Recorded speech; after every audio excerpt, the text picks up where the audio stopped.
Hey everyone, welcome back to the channel.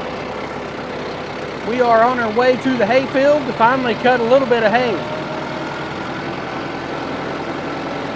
It is not looking good weather-wise though right now. They're not calling for rain, but it looks really rainy.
So I had to stop the tractor for just a minute.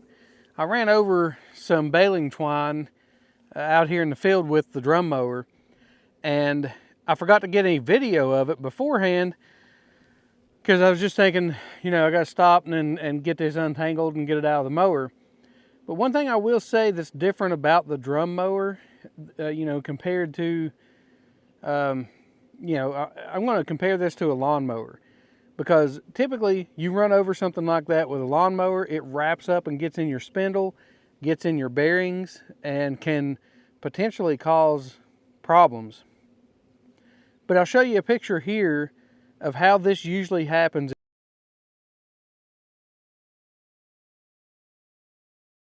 So with my experience with the drum mower, it either does that and actually wraps around the drum itself on the top and doesn't get down there in your blades, and doesn't get in, you know, like sucked in there, you know, in between the two plates. If it's a shorter piece, you'll hear it hit and you'll hear it flip it around a little bit, but then somehow it manages to spit it out all the time without wrapping it up inside the mower.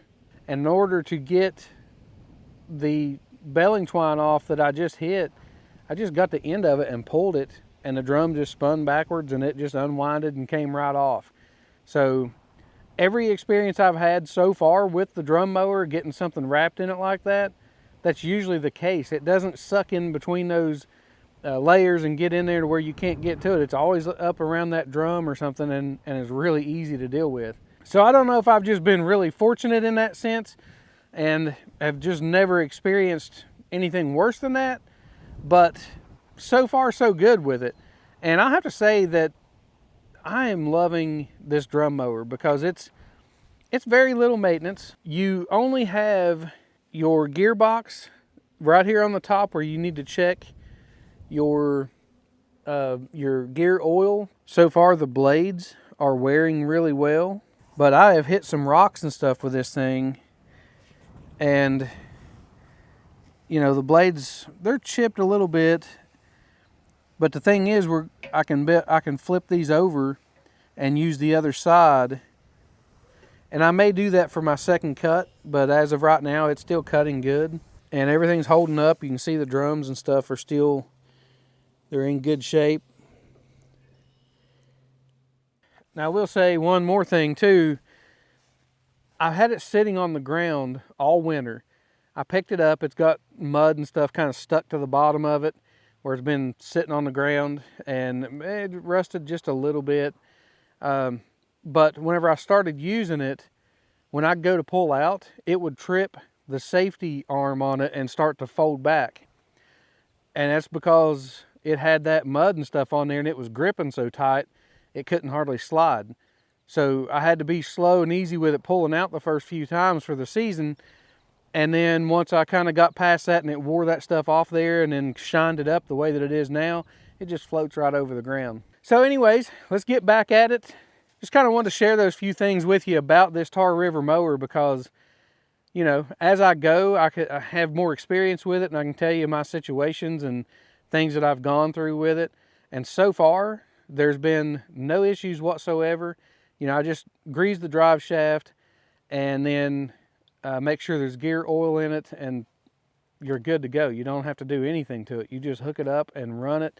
Of course, initial hookup, you have to set your level and do all that. And the first section of field, I always take that and just kind of adjust it a little bit, and I'll look and see how it's cutting, how close it's cutting, and then, you know, basically make a little adjustments here and there until I feel that it's just running perfect, and then leave it at that.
Well, we got finished up on our hay cutting, at least the section we're going to cut. I went ahead and just cut 6 acres right now. because I didn't want to have all of it on the ground because we're pushed up against the weather. And as you can see today, it's not looking real good. In fact, it came a little rain shower today, but hopefully that rain is over with now, and we should have clear days for the next 3 days, and hopefully that'll get us to our window to be able to get our hay baled and get it put up. It's actually sprinkling a little bit right now, but as long as it's not, you know, a big soaker rain or something, it's really not going to hurt anything. And if it clears up and, you know, tomorrow dries out good, then we can go through and ted the hay. And then that way, you know, the surface will dry off tomorrow morning. And then when we ted it, we'll fluff it up, and then that'll help it dry completely and get underneath. And as long as the ground doesn't get saturated again, then you know, it should dry just fine. But right now, I've actually got my hay baler in the shop because it was right on the edge of being out of time, or it sounded that way last year whenever I was done my last cut. And I started this year, I was like, yeah, I'm gonna go ahead and time it. It sounds like it's right on the edge, something's about to break. So I started messing with it, and it was not a good thing. I could get certain measurements exactly right, and then I would do other measurements, and then it would be way off. And I messed with it for probably, oh gosh, 12 hours probably. And I finally gave up because I timed the thing probably 15 times. And no, it's probably more than that.